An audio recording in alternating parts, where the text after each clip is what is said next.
Hi, everyone. I wanted to come to you today to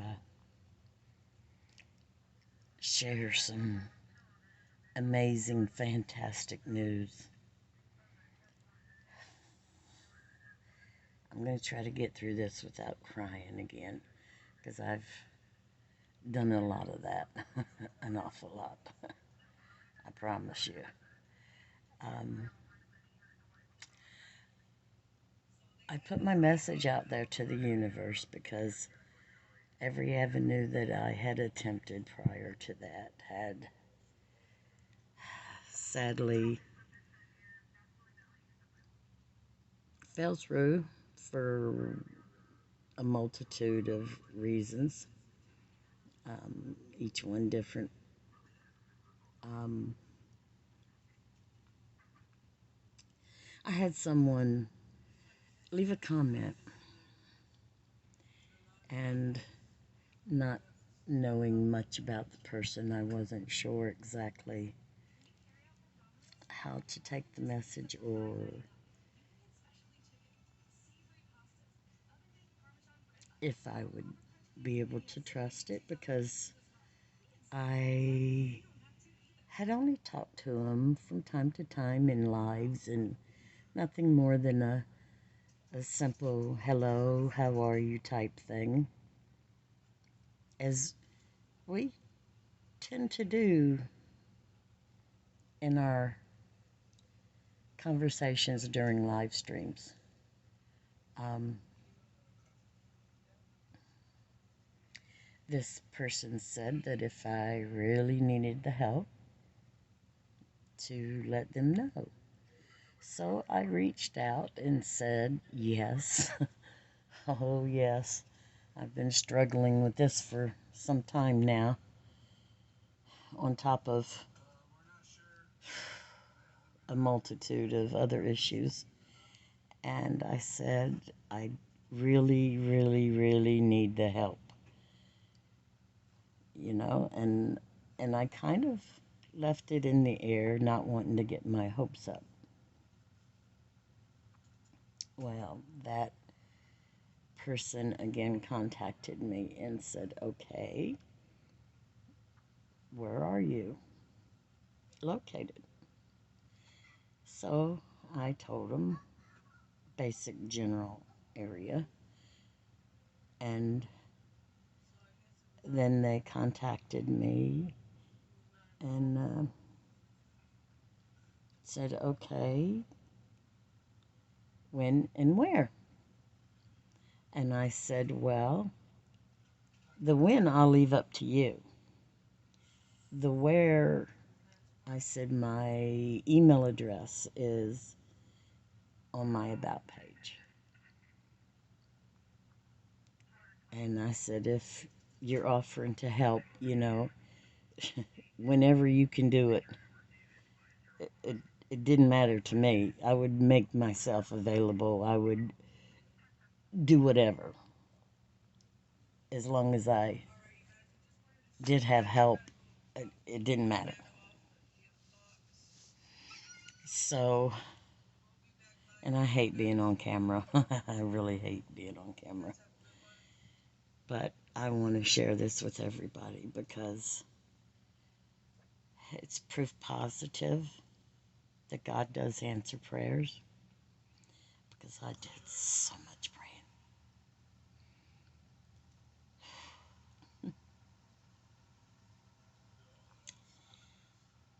So I got an email and said, please call me at this number.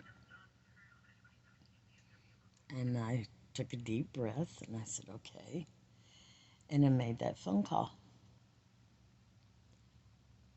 And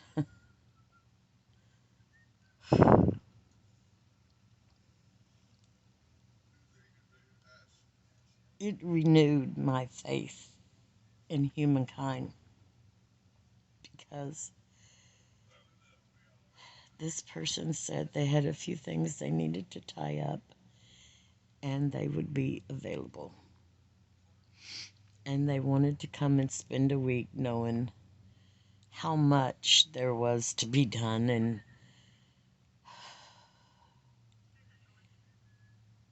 I said, look, if I can get this land area cleared, then I can get the vehicles out, which would make it that much more appealing to buyers to remove the junk and to remove the classics and to get all of that stuff picked up. You know, that was a huge burden. And as far as cleaning out the house, I knew, I would still end up having to do that. Well, this person says, well, is there anything else you need? And I went, well, yes. I said, and I explained the story. And I know some of you already are very much aware.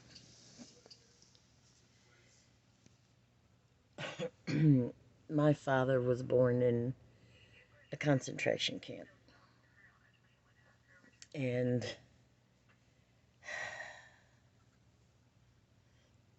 then his family made it through, and they come here to the United States, where they were nationalized and naturalized. Let me get that right. And he went into the service where he met my mom. And I call him my dad because they were together 49 years.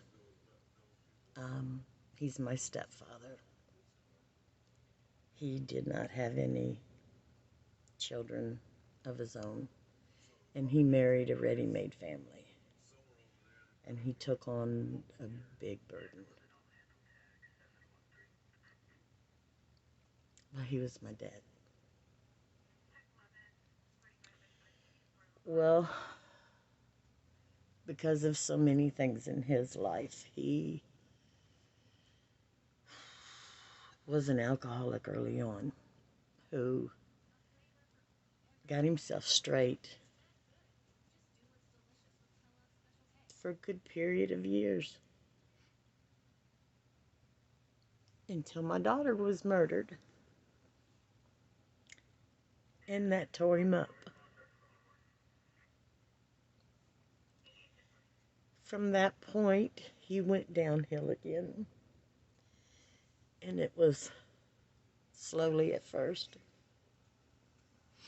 And he hid it well because it was several years before he even admitted he'd been drinking again for quite a few years at that point. Well, it was his drinking that took him. And I promise you, that is an ugly death. That is a very ugly death.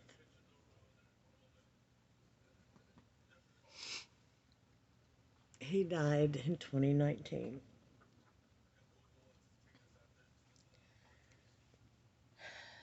That left my mom, who was having a lot of difficulties on her own, and my dad, he handled the taxes. He handled, quite a few things. He was a very, very hardworking man all his life. And my mom never filed taxes and never had to do any of that kind of stuff, so she didn't understand. And from 2011 to his passing, actually, it was just before he passed because I fought with my mother and told her that they were going to come and take the property and seize the bank accounts and everything if she did not get on to him and get the papers and get it done herself, hire someone, which is what she did. But needless to say, it was a bad mess. It was a very bad mess. So after his passing, I continued to try to help my mom and try to help her get the taxes semi under control. And I do mean semi. Um, it was hard. Plus, I had to continue taking care of my mother due to her advancing years, and we didn't know it at the time, but she was a breast cancer survivor in '96, and it had come back. But it come back with a vengeance.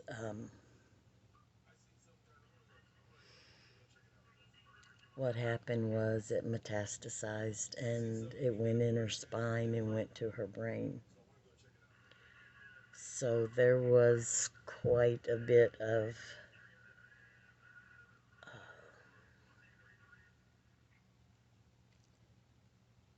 quite a bit of time of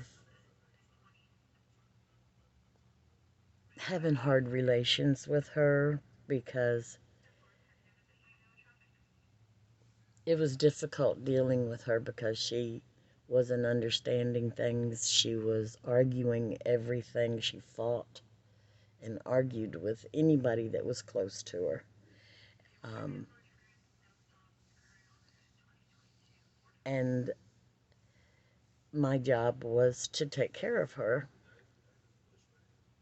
And I caught COVID twice, and the second time I almost didn't make it. And I was just too weak, and I couldn't do it anymore. I couldn't deal.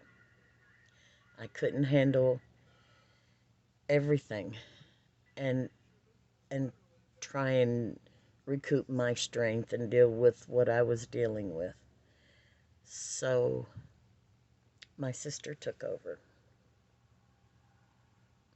Yes, there's other family members. My brother lived right down the street,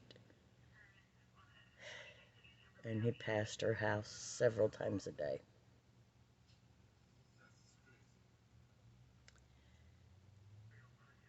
I have two other sisters that live out of town,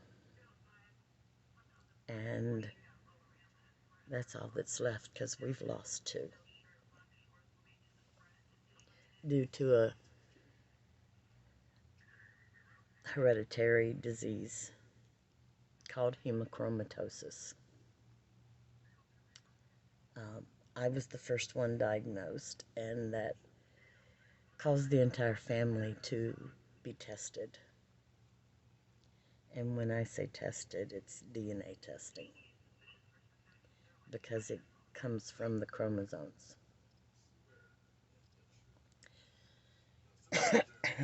um,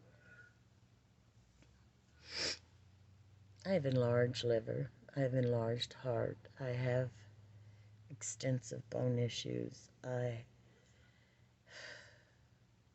I've got a lot of things going on, but I'm not making excuses and I'm not looking for pity, okay? So please understand what I'm saying.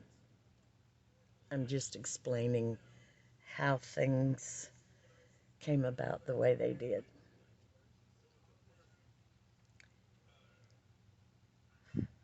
She got worse and worse, and a lot of things slipped through the cracks because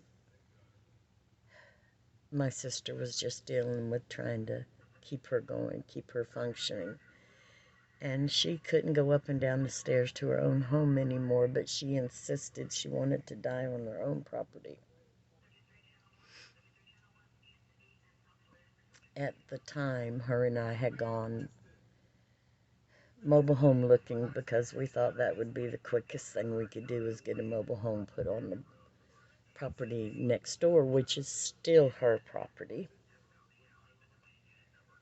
to where it would be easier for her to get in and out. We did find one. She made a token down payment because they said it was going to be about 5 or 6 months. Well, we asked them to please rush under the circumstances. And then after that is when I caught the COVID the second time, and my sister took over. The original deal was whoever stayed in the home with her and took care of her would get to keep the home. Of course, they would have to pay that off. And with her age, she was only going to get it financed for 9 years, which means very large payments monthly. Very large. And it had to be on a permanent foundation and a multitude of things. But before all that, the property was where one of my sisters had lived prior to her passing. So that trailer had to be tore down, and that area had to be cleaned up, and some trees had to be cut in order to be able to move the new trailer in. My sister took care of all that. She's a heavy equipment operator. So the trailer got set up and they got moved in. And January 13th, she was gone.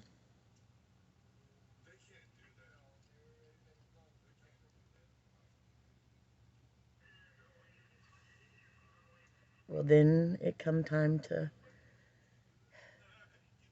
look at all this other stuff and to deal with all this other stuff. And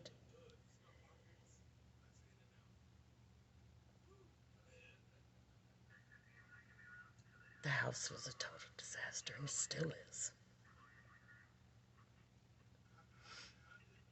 But I didn't realize, because my dad was a proud man, just how far he'd let the property go.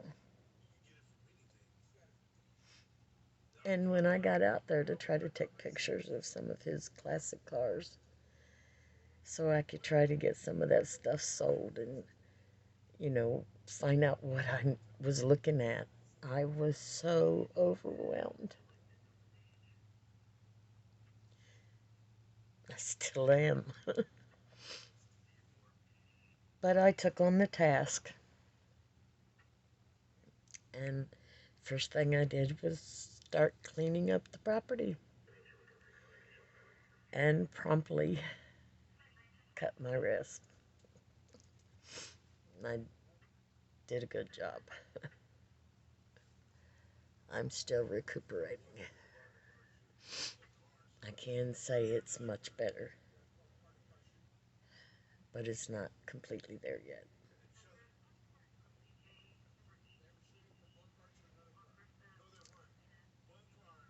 My brother is in his 70s and he has testicular cancer.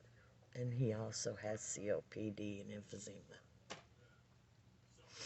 Like I said, my sisters live a ways away. So I knew, regardless, this was going to be a big task. And I tried. I tried every avenue available.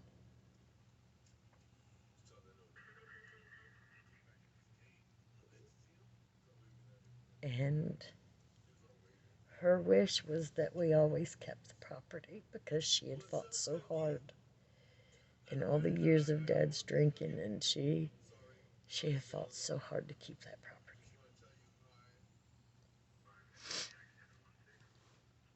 But it's not meant to be.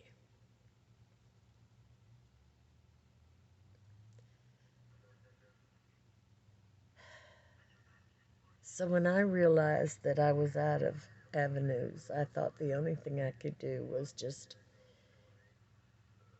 do that video. put it out there. I mean, what choice did I have? I didn't anymore. There was nothing left to do but ask.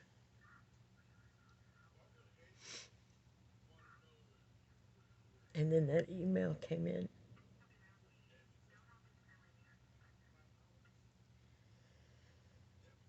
and someone that I had only spoke to in passing, that's part of the metal detecting family, has graciously stepped up.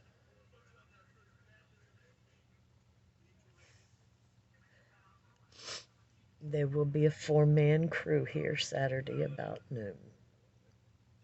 They plan on staying a week. We don't have adequate accommodations, so they're going to be camping out. I mean, it's not like it's a bad area. Um,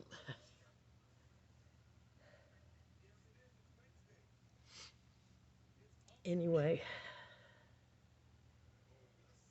they're going to clean it up enough that where we can get to the vehicles and get them out of there. We can bring them forward, so hopefully we can get better pictures and we can get the ones that are in the better condition sold. And there are some very serious collectors' vehicles in there. Um, there's tons of engines and parts and things. There's a Massey Ferguson tractor. That was Dad's pride and joy.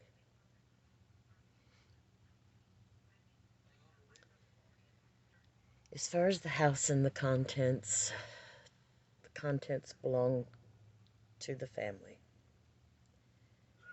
The house goes with the 4.63 acres. That must be sold. It's not an option. As much as I hate that, it's not an option.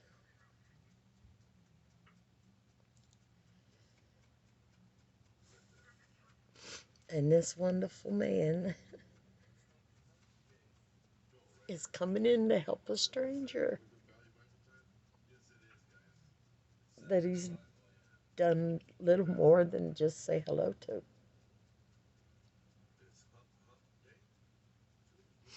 But that's not all the help I need still.